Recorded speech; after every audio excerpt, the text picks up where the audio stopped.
दर्द। दर्द ही वो आखिरी एहसास था जो जानकी को याद था। और इसके बाद धीरे धीरे उसके सामने बेहोशी छा गई थी। जैसे ही उसकी आंखें खुली, उसको अभी भी वो दर्द महसूस हो रहा था। बहुत ज्यादा अंधेरा था। उन्हें अपनी सराउंडिंग्स के बारे में कुछ भी महसूस नहीं हो रहा था। वो पहचान नहीं पा रही थी कि उन्हें कहां पर लेकर आया गया है। तुरंत ही उनके दिल की गहराइयों से डर उभर कर सामने आ रहा था। जब उन्हें ये बात रियलाइज हुई थी कि वो पूरी तरह सुन पड़ चुकी थी और हिल भी नहीं पा रही थी, उन्होंने अनुमान लगाया कि उन्हें एक चेयर से बांध कर रखा गया है। उन्होंने तुरंत अपनी आंखों को दबाया और कसकर बंद किया और धीरे धीरे से उन्हें दोबारा खोला। उन्हें आशा थी कि किसी तरह उन्हें अपने सामने कोई खड़ा हुआ दिखाई दे या फिर उन्हें अपनी सराउंडिंग्स के बारे में थोड़ा बहुत जायजा लग सके। लेकिन उन्हें कुछ भी नहीं दिखाई दिया और ना ही उन्हें कुछ फील हुआ। जानकी ने तुरंत अपने लिप्स को बाइट किया। दर्द के साथ उन्हें अपने चेहरे पर धीरे धीरे खून की एक धारा बहते हुए फील हो रही थी, जो कि धीरे से उनके होंठों तक आते हुए उनके मुंह तक आ गई थी। जैसे ही वो खून उनके मुंह में गया, उन्हें तुरंत लोहे का टेस्ट आने लगा। ये कोई सपना नहीं था। इससे पहले उन्होंने अपनी पूरी ताकत लगाकर अपने हाथों को हिलाने की कोशिश की थी, मगर तुरंत उन्हें रोक दिया गया था और उन्होंने महसूस किया था कि उनकी कलाइयों के अराउंड कुछ चीज टाइट हो रही थी। क्या वो कोई रस्सी थी या फिर कोई तार? उसे कोई आइडिया नहीं था। जैसे ही उन्हें कुछ सुनाई दिया, उन्होंने तुरंत अपने कान खड़े कर लिए और सुनने की कोशिश करने लगी, मगर उन्हें अपनी सोती हुई हार्ट बीट के अलावा और कुछ भी सुनाई नहीं दे रहा था। इसी के साथ उन्हें जनरेटर के चलने की आवाज थोड़ी दूर पर सुनाई दे रही थी। तुम उठ गई? एक ठंडी सी आवाज उस कमरे में गूंज उठी। इसके अलावा उनकी आंखों को एक बहुत चमकदार लाइट ने अंधा कर दिया था। जानकी ने तुरंत अपनी आंखें बंद की, जैसे कि लाइट उनके पूरे सेंसेस को असॉल्ट कर रही थी। मुझे तो लगा था तुम अब तक मर चुकी होगी, वो आवाज पूरे कमरे में गूंजने लगी। और इसके बाद धीरे धीरे उन्होंने अपनी तरफ आते हुए कदमों की आहट सुनी। इसके बाद उसने सुना कि उनकी तरफ खींचकर एक चेयर लेकर आई जा रही है। जानकी ने धीरे से अपनी आंखें खोली और अपनी आंखों की रोशनी को इस समय लाइट से जगमगाते हुए कमरे की रोशनी के साथ एडजस्ट किया। नहीं, ये तो बिल्कुल एक बॉक्स की तरह था। जो पहली चीज जानकी ने इस रूम के बारे में नोटिस की थी, वो थी वहां पर किसी भी खिड़की का ना होना। अंडरग्राउंड? क्या ऐसा पॉसिबल था कि जो जानकी इस समय सोच रही थी वही सच था? उसने तुरंत अपनी आंखें छोटी की और इसके बाद अपने सामने बैठे हुए आदमी की कट काठी को आंकने लगी। कौन हो तुम? अपने अंदर की सारी हिम्मत को जुटाकर जानकी ने उस आदमी से पूछा, क्योंकि इस समय उस आदमी के सामने कमजोर दिखना बिल्कुल भी सही ऑप्शन नहीं था। उसका सवाल हालांकि बिना जवाब के ही निकल गया, क्योंकि सामने बैठे हुए उस आदमी ने उसकी बात का जवाब ही नहीं दिया। एक बार फिर जानकी ने अपनी आंखें छोटी की और अपने सामने लगे हुए ओल्ड फैशन बल्ब की लाइट के अकॉर्डिंग उन्हें एडजस्ट करने लगी। वो बल्ब सीधा उसके सर के ऊपर लगा हुआ था और इसके बाद वो आगे पूछने लगी, तुम मुझे यहाँ पर क्यों लेकर आए हो?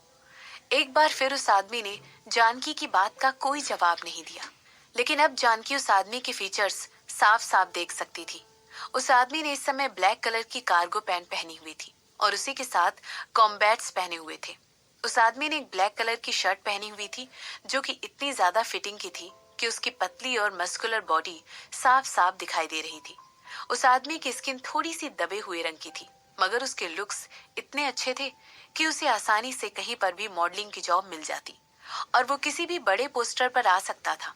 उस आदमी को देखकर जानकी तुरंत सोचने लगी कि आखिर ये आदमी कौन हो सकता है। कौन हो तुम? जानकी ने एक बार फिर उस आदमी से पूछा। एक बार उसकी नजर सिर्फ और सिर्फ उस आदमी के चेहरे की तरफ थी, जो कि उसे बड़े ही कठोर तरीके से देख रहा था। वो उसकी तरफ लगातार देख रही थी कि तभी उस आदमी के चेहरे पर एक छोटी सी स्माइल आ गई और उसके फीचर्स और अच्छी तरीके से दिखाई देने लगे। उस आदमी की स्माइल बहुत ही खूबसूरत थी, मगर जानकी को इस समय वो बहुत ज्यादा डिस्टर्ब कर देने वाली लग रही थी। इसके बाद उस आदमी ने एक बार फिर जानकी के सवाल को इग्नोर करते हुए अपनी गर्दन टेढ़ी की और हल्की सी झुका ली। पता नहीं किस वजह से, लेकिन उस आदमी को इस तरह देखकर जानकी बुरी तरह कांप रही थी। उसकी पूरी बॉडी पर एक गुस्सा आ गया था और ऐसा लग रहा था जैसे कि एक खूंखार भेड़िया इस समय उसकी तरफ भूखी नजरों से किसी भी पल उसे अपना शिकार बनाने के लिए देख रहा था। उनके शोल्डर आगे की तरफ झुक चुके थे और उनकी पीठ पूरी तरह मुड़ चुकी थी। ऐसा लग रहा था कि उम्र हो जाने की टेंडेंसी, खासकर तब जबकि हम अपने डर का सामना कर रहे होते हैं, वो उन्हें देखकर साफ दिखाई दे रही थी और अपनी मौजूदगी को अपनी बढ़ती हुई हार्ट बीट के साथ कम करने की कोशिश कर रही थी। इसके बाद वो आगे डरते हुए कहने लगी, तुम्हें आखिर मुझसे चाहिए क्या? गेस करो। उस आदमी ने अचानक अपनी सीट से उठते हुए पूछा। उसकी बात सुनकर जानकी डर से कांपने लगी। दूर रहो मुझसे, जानकी ने चिल्लाने के लिए स्ट्रगल करते हुए कहा, लेकिन अपने डर की वजह से वो अपनी आवाज को ज्यादा बड़ा नहीं कर पा रही थी। उसने तुरंत अपना सर दूसरी तरफ घुमा लिया और अपनी आंखें बंद कर ली, बिल्कुल उस बच्चे की तरह जो विश्वास करता है कि अगर आप किसी चीज को देख नहीं सकते हैं तो वो आपको चोट भी नहीं पहुंचा सकती है। तुम डर से थरथर कांप नहीं रही हो, सिर्फ इसलिए क्योंकि मैं बहुत ज्यादा खतरनाक तरीके से हैंडसम हूँ। ऐसा कहते हुए वो आदमी जोर का ठहाका मारकर बहुत ही शैतानी तरीके से जानकी के कान के पास हंसने लगा और इसकी वजह से वो और ज्यादा डर कर कांपने लग गई। जानकी को नहीं पता था कि क्या वो आदमी मजाक के मूड में था या सीरियस था। प्लीज मुझसे दूर रहो, डर से कांपते हुए थरथराते हुए जानकी ने कहा। इसके बाद वो आगे कहने लगी, मुझे मत मारो, एक खूनी आज अपनी ही जान के लिए भीख मांग रही है, कितनी अजीब बात है ये। उस आदमी ने जानकी का मजाक उड़ाते हुए कहा। इसके बाद वो आगे कहने लगा, सुनो इधर, बूढ़ी औरत, ऐसे एक्टिंग करना बंद करो जैसे कि मैं कोई बुरा आदमी हूँ या कोई गैंगस्टर हूँ। उस आदमी ने खिलखिलाकर हंसते हुए कहा। वो अपने ही कहे हुए शब्दों से कुछ ज्यादा ही खुश दिखाई दे रहा था। इसके बाद वो आदमी कहने लगा, मैं पूरी तरीके से एक ऐसा जवान आदमी हूँ जो कभी भी तुम्हारे जैसी किसी कूड़ेदान में रहने वाली चीज पर उंगली तक नहीं रखूंगा, इसीलिए सपने देखना छोड़ दो। उस आदमी ने कहा। जानकी को ऐसा लग रहा था जैसे वो आदमी उसके सामने खड़ा होकर धीरे धीरे मूव कर रहा था और अचानक उसे लगने लगा कि जैसे वो आदमी उसे छोड़कर कहीं जा रहा है। उसके कदमों की आहट जानकी से दूर, बहुत दूर जाने के लिए सुनाई दे रही थी। इसके बाद वो आगे कहने लगा, ऐसे दो लोग और हैं जो मुझसे भी ज्यादा डरावने हैं, इसीलिए मुझे लगता है तुम्हें अपने दिल को पहले से ही समझा लेना चाहिए। बूढ़ी औरत, मनमीत ने उस औरत को वार्निंग दे दी थी। इसके बाद वो आगे कहने लगा, ओह, और तुम मुझे मिस्टर बी के नाम से बुला सकती हो और मरते समय मुझे याद करना मत भूलना। जैसे ही जानकी ने दरवाजा बंद होने की आवाज सुनी, उसने तुरंत अपना सर दूसरी तरफ घुमाया और अपने सामने वाली खाली सीट पर देखा। वो सोच रही थी कि आखिर वो आदमी कौन था। इस पॉइंट पर सिमरन और शशांक के नाम उसके दिमाग में ऑलरेडी उभर कर आ चुके थे। वही दोनों ऐसे लोग थे जो उसे किडनैप करने के लिए सक्षम थे। एक आंसू धीरे से उसकी आंखों से होता हुआ गालों तक पहुंचा और वो सोचने लगी कि ये पॉसिबिलिटी थी कि शायद उसका मरना उन दोनों के हाथों में ही लिखा हुआ था। वो बहुत ज्यादा केयरफुल थी कि उसकी दोस्त उसे आगे जाकर महफूज रखेगी। लेकिन शशांक और सिमरन ने फिर भी उसे ट्रैक डाउन कर लिया था। तो क्या होता? अगर वो उसकी बेटी को भी ट्रैक डाउन कर लेते तो? शशांक का घर ऑलरेडी सितंबर की 7 तारीख आ चुकी थी। आज मंगलवार था। पिछले हफ्ते रुकिन और हार्मनी ऑयल की कंस्ट्रक्शन साइट पर वो एक्सीडेंट भी हो गया था, जैसा कि सिमरन ने एक्सपेक्ट किया था। उसकी कंपनी के लिए मुसीबतें खड़ी होना शुरू हो चुकी थी। जिन लोगों को चोट लगी थी, उनकी फैमिली इसमें से कई लोग कंपनी को कंस्ट्रक्शन के लिए सब स्टैंडर्ड इक्विपमेंट के इस्तेमाल के लिए रिस्पॉन्सिबल ठहरा रहे थे। ये बात को कुछ ज्यादा ही आगे बढ़ा दिया और सिमरन के ऑफिस की बिल्डिंग के सामने ही बड़े बड़े बैनर लेकर खड़े हो गए, जिन पर कंस्ट्रक्शन को रोकने के लिए साइन बने हुए थे। और यहाँ तक कि कई लोगों ने उन लोगों को सेफ्टी इंस्पेक्शन करवाने के लिए भी कहा था।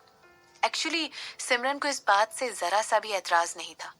उन लोगों ने पहले ही सिक्योरिटी इंस्पेक्शन पास कर लिया था और तभी कंस्ट्रक्शन स्टार्ट किया था।